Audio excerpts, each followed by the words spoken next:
نحمد و نصلی و نسلم علی رسولہ الکریم اما بعد. جیسا کہ جو موضوع تھا ہمارا پوسٹ 1 پوسٹ 2 میں، اسی موضوع پہ آگے بات بڑھے گی. حضرت شیخ محی الدین ابن العربی رحمۃ اللہ علیہ اپنی کتاب میں فرماتے ہیں مشاہدہ آدم، یعنی جب آدم علیہ السلام نے اس درخت کے اختلاف اور گل ہائے رنگا رنگ اور ثمرات کی طرف دیکھا تو انہوں نے انی انا اللہ، یعنی بے شک میں اللہ کی شاخ متعین کر لیا، اور اسے ندا کی گئی کہ ثمرات توحید کھاؤ، یعنی توحید کا پھل کھاؤ. ثمرات جو ہے پھل اور پھول کو بھی کہتے ہیں، اور وہ پھل پھول کی جمع ہے. اور سایہ تفرید میں آرام کرو. ولا تقرب هذه الشجرہ، یعنی اور اس درخت کے قریب مت جاؤ.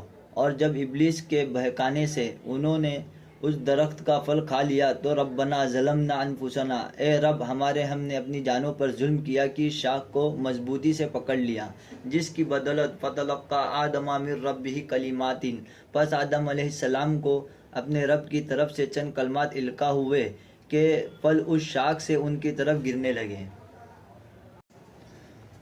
اور جب یوم میثاق کو الست بربکم، کیا میں تمہارا رب نہیں ہوں کی صدا آئی تو ہر ایک نے اپنے مشاہدے اور لیاقت سماع عین کے مطابق گواہی دی، اور بالاتفاق بطور ایجاب سب نے بلا کہا. لیکن اختلاف صرف گواہی دلانے میں ہوا، کیونکہ جس شخص نے جمال خداوندی کی لقا یعنی دیدار کو دیکھ کر گواہی دی، اس نے تو لیسا کمثلہ شیء، اس کی مثل کوئی نہیں کی گواہی دی. اور جس شخص نے جمال صفت کی روح سے گواہی دی، اس نے لا الہ الا هو الملک القدوس، یعنی کوئی معبود نہیں مگر وہی جو پاک ذات ہے، کی شہادت دی. جن لوگوں سے اس مخلوق کے عرائض نے شہادت دلائی، ان کی گواہیاں مشہود کے اختلاف کی بدولت مختلف ہو گئی، لہذا بعض نے اللہ تعالیٰ کو حد لگائی، بعض نے اسے معدوم ٹھہرایا، اور بعض نے اسے ٹھوس پتھر کی صورت قرار دینے لگے.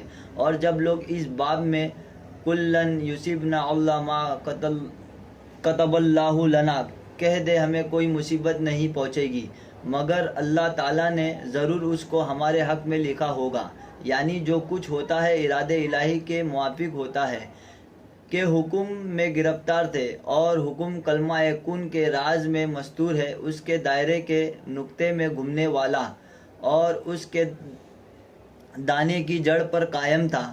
مذکورہ دانہ اس شجرۃ الکن اور اس کے پھل کا بیج اور اس کی صورت کا معنی ہے. اس لیے ہم مکون کے لیے مثال موجود کے لیے صورت قائم کرتے ہیں.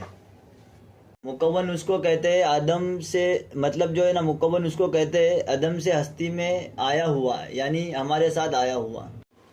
چونکہ اس درخت سے اقوال و افعال اور حواس نمودار ہوتے ہیں، اس کو ایک ایسا درخت قرار دیا جس کا اصل سر کلمہ کن ہے، اور عالم کن میں جتنے حوادث مثلا خسارہ، نفع، غیب، شہادت، کفر، ایمان، اعمال مقربین کے ثمرات، متعین کے مدارج، صدیقین کی منازل، عارفین کی مناجات، اور محبین کے مشاہدات وغیرہ، یہ سب اسی درخت کے پھول ہے.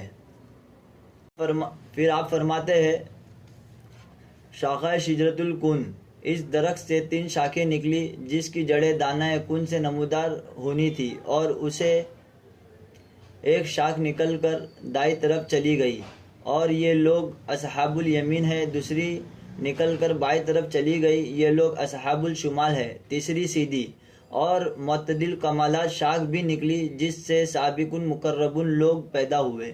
اور جس وقت وہ درخت بخوبی مضبوط و قائم ہو کر پروان چڑھا تو اونچی اور اونچی شاخوں میں 2 عالم یعنی عالم صورت اور عالم معنی ظاہر ہوا، یعنی اس کے ظاہری پشت سے عالم ناسوت نمودار ہوا، اور اس کے باطنی اور مستور مطالب کے لباب سے عالم ملکوت ظاہر ہوا. اور جس آب رواں سے اس کی جڑیں سیراب ہوتی ہے، اور جس کی بدولت وہ پروان چڑھا، اور جس کے رب اس کی زندگی اور اس کے پھول پھل قائم ہے، وہ عالم جبروت ہے جو کلمہ کن کا سر ہے. اور پھر ایک دیوار نے اس درخت کو گھیر کر اس کے حدود و رسوم مقرر کیے.